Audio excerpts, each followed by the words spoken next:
Scientist जब भी कोई एक्सपेरिमेंट करते हैं तो इंसानों की बजाय सबसे पहले जानवरों पे एक्सपेरिमेंट किया जाता है। हालांकि जानवरों पे इसका एक्सपेरिमेंट करना कुछ सही बात नहीं, लेकिन किसी भी वैक्सीन को इंसानों को लगाने से पहले किसी न किसी जानदार पे एक्सपेरिमेंट करके उसके मुसर या मजर होने का नतीजा निकालना भी जरूरी होता है। कुछ साइंटिस्ट ऐसे भी गुजरे हैं जिन्होंने अपने एक्सपेरिमेंट इंसानों पे ही किए। आज की वीडियो में हम जानेंगे इंसानों पे डायरेक्ट एक्सपेरिमेंट करने वाले कुछ साइंटिस्ट की। लेकिन इससे पहले अगर आपने हमारा YouTube चैनल सब्सक्राइब नहीं किया तो सब्सक्राइब कर लें ताकि मालूमाती वीडियो आपको बर वक्त मिलती रहे। अस्सलाम वालेकुम दोस्तों, मैं हूं अली हैदर, आप देख रहे हैं फैक्टोग्राफी। पहले नंबर पर है पैरासिल्सस। 1500 की दिहाई में एक तबीब, साइंटिस्ट और कीमियादान था। इंसानों को जानवरों के साथ क्रॉस ब्रीडिंग करवाने वाला पहला इंसान था जो किसी अजीबो गरीब मखलूक की क्रिएशन का तजर्बा कर रहा था। जब उसमें नाकाम रहा तो उसने अपनी लेबॉर्ट्री में पौधों और इंसानों के खुलियों से लेबॉर्ट्री में रखे जार में बनाने की कोशिश की और कई तजर्बे भी किए। पौधों और जानवरों से तैयार करदा मखलूक को उसने एक खास टेम्परेचर पे रख के और डेली खून के चंद कतरे देकर उस पे तजर्बात किया करता था ताकि इस मखलूक की नशोनुमा हो सके। अपनी किताबों में वो लिखता है कि ऐसा करने में वो कामयाब हो गया था, लेकिन हकीकत में ऐसा कुछ नहीं हुआ। अगर हुआ होता तो वो मखलूक कहाँ गई। दूसरे नंबर पर है आयरविंग वाइजमैन। स्टैनफोर्ड यूनिवर्सिटी में एक रिसर्चर के तौर पे काम कर रहा था जब उसने इंसानी दिमाग के खुलियों के साथ भरा इंजेक्शन चूहे को लगाया। वो ये देखना चाहता था कि चूहों पे इसका क्या असर होता है। चूहे के अंदर इंसानों की तरह के खास रवैये एक खास नुक्ता पर पहुंच गए, जैसे मेमोरी में बेहतरी। यूनिवर्सिटी की जानिब से उसे ऐसा करने से मना किया गया क्योंकि फ्यूचर में इसके बुरे असरात सामने आ सकते थे, लेकिन वो अपने इस तजर्बे को इंसानों पे भी करना चाहता था।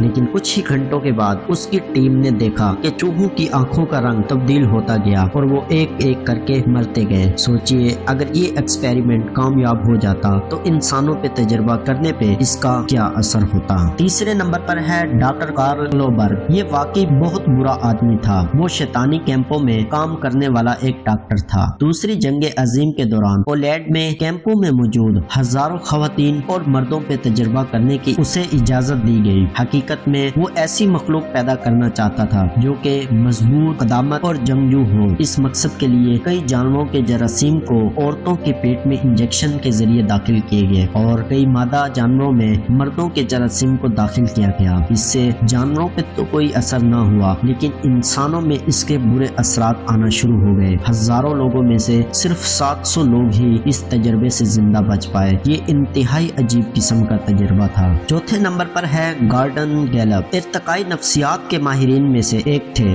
उसने 1920 की दिहाई में साइंसदानों की एक टीम के साथ अफजाइश नस्ल पर काम किया था। इसी दौरान उसने बड़ा अजीब तजर्बा किया। उसने एक मादा चिंपैंजी गोरिल्ला को इंसान के साथ क्रॉस करवाकर उसे हमल ठहराया गया और ये जानवर न सिर्फ हमला हुआ बल्कि एक जिंदा बच्चे को जन्म भी दिया। इस मखलूक की जाहिरी शक्ल और जिस्मानी साख अपनी माँ पे गई, लेकिन बाकी जानवरों से काफी ज्यादा ज़हीन और एक्टिव था। लेकिन फिर अमेरिकन गवर्नमेंट के दबाव की वजह से उसे मार दिया गया ताकि इसके इंसानी नस्ल पे बुरे असरात न हो सके। पांचवें नंबर पर है अननोन इवेंट साइंटिस्ट। हमारे सलूम एक नामालूम शैतानी साइंटिस्ट है जिसने 2017 में जनूबी अफ्रीका में एक छोटे से कस्बे में ये एक्सपेरिमेंट किया और एक इंसानी भेड़ बनाई। लोग हैरान रह गए जब एक भेड़ ने इंसानी भेड़ को जन्म दिया। इंसानी मर्द के खुलियों को एक मादा भेड़ के रहम में दाखिल किया गया और इससे बच्चा भी पैदा हो गया। इस तजर्बे का मकसद आज तक पता नहीं लगाया जा सका, लेकिन इस शैतानी साइंटिस्ट ने लोगों के डर से पैदा होने वाले बच्चे को जहर देकर मार दिया और खुद भी इस गांव से गायब हो गया। तो आज की हमारी वीडियो कैसी लगी कमेंट करके जरूर बताएं। इसी के साथ वीडियो को लाइक और शेयर करते, चैनल को सब्सक्राइब भी करें। हमें दे इजाजत। अल्लाह हाफिज।